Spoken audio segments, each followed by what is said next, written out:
Congratulations sa tatlo, di ba? Tatlong concert. Sold out na? Sold out. Grabe, ang Beanie Meron Girls pa sa talaga. November 18 ata yung ano, no, next. This is the next in Araneta Coliseum.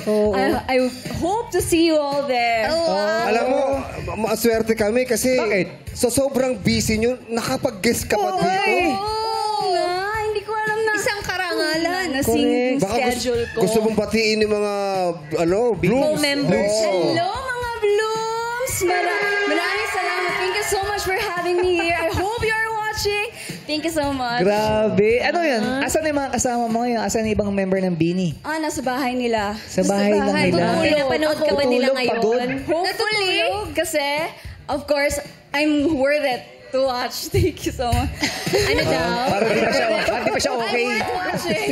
Ayun, worth watching. Baka pagod sa concert. Pagod sa concert. Sa training eh. Sa grupo ng Beanie, sino yung malakas kumain sa inyo? Pabini trivia ka naman dyan. Oh, Bini share mo Maloy. naman sa amin yan. Oo. Share mo na yan. Parang ako talaga yun. Ikaw. Oy, ayaw ba ba? Sige. Kung ikaw yung ang tanong mo, pinakamalakas kumain. Malakas kumain. Sige, sino naman ang sa grupo yung antukin? Ayan. Ayan. Siya Si uli. Gwen. Si Gwen Si daw. Beanie Gwen? Beanie Gwen. Sino ang pet lover sa grupo nyo? Ikaw. Si Xiaolong ay hindi buntis. Lalaki si Xiaolong! Ang cute. Ang apelido ba ni Xiaolong? Bao? Bao Xiaolong.